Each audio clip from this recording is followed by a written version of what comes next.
that segues nicely into the next question, which is about search versus answers. And I want to put this first to William, whose True Knowledge bills itself as the internet answer engine.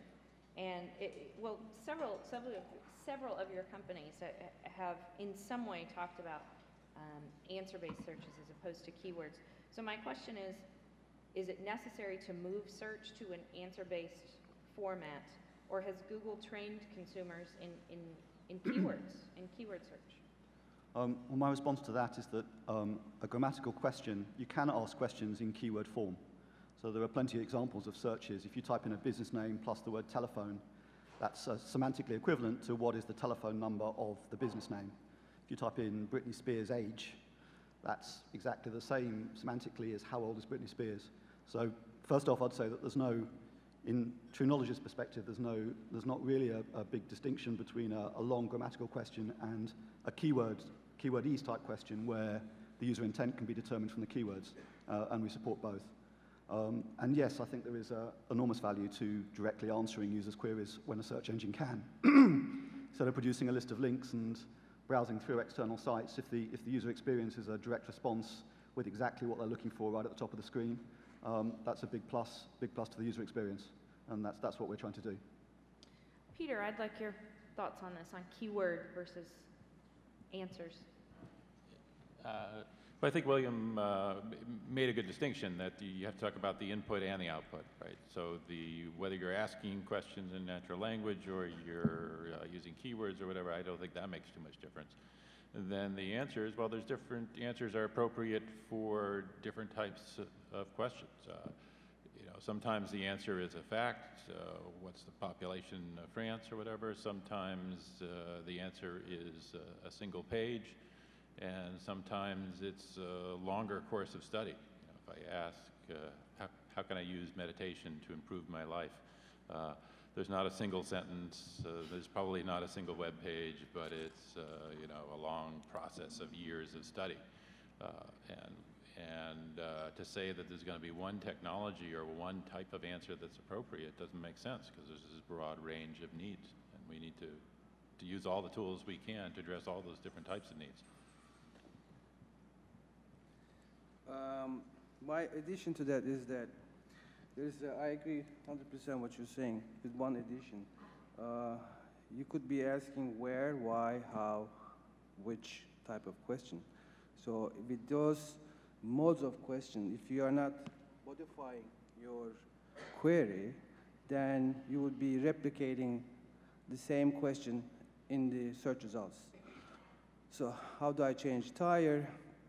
How do I change a flat tire? You will get in the search results, how do I change a flat tire? So this is not answering a question.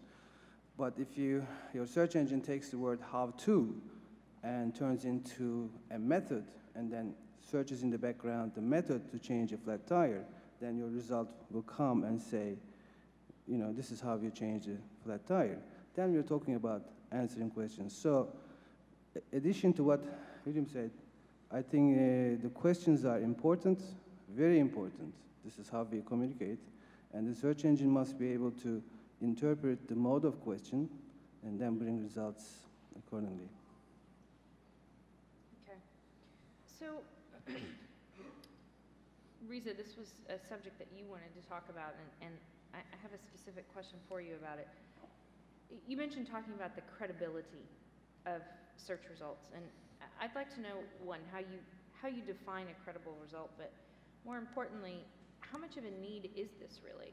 And the reason I ask that is I'm not necessarily hearing consumers asking for, questioning the credibility of results they're seeing on Google or Yahoo or Bing, for instance. But again, that might go back to, that just because they're not asking for it doesn't mean it's not necessary. But what are your thoughts?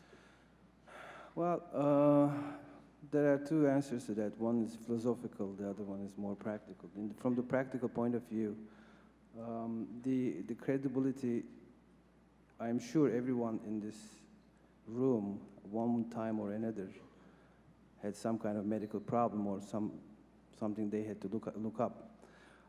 And when you go into serious subjects, subjects that really matter in your life. You want to know where the results come from.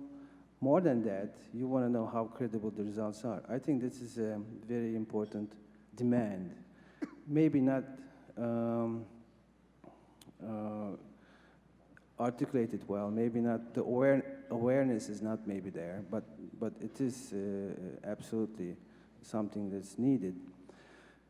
And when it comes to credible content, you can't really do statistical search. You can't really do collect popularity votes because to our experience, more than half of the credible content is not popular.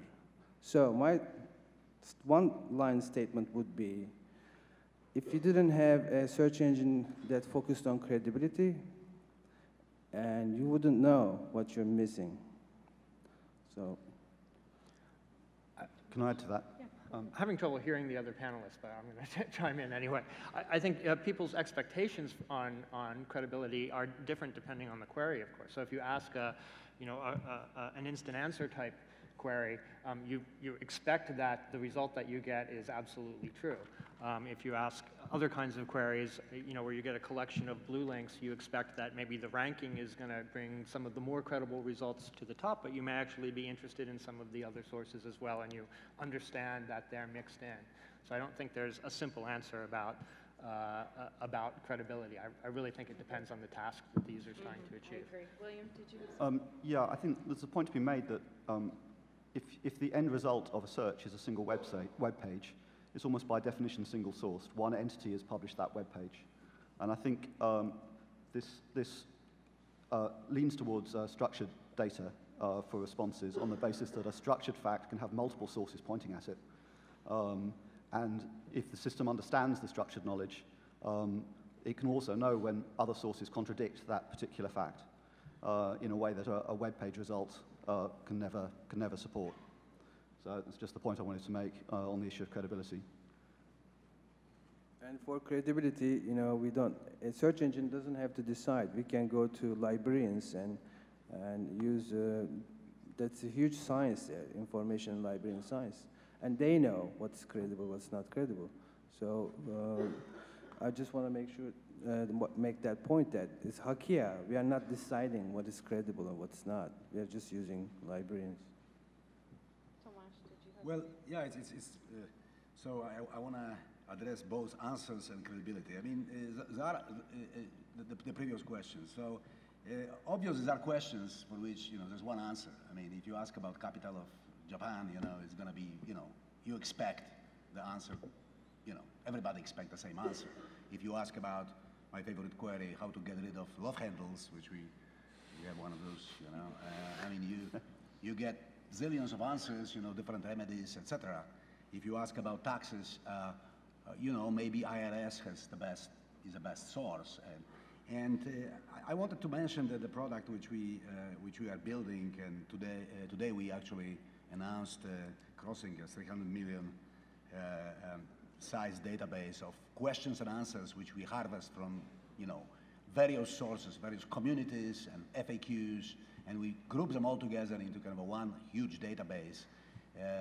The size doesn't matter even as much as diversity of those sources. And it's kind of hilarious because if you type a topic, let's say Iran, which is now everybody talks about elections in Iran, etc., you get all questions about Iran from news back to questions which are in Yahoo Answers, in Wiki Answers, etc. If you ask about acne, how to get rid of acne, and how to. So credibility there varies widely. You get really funny answers. Some of them are not serious, but kind of gives you the community. Web is also about this. Okay, well, these are not authoritative answers, but maybe kind of silly, but maybe there is something there. So it's very much connected, credibility in my view, and answers.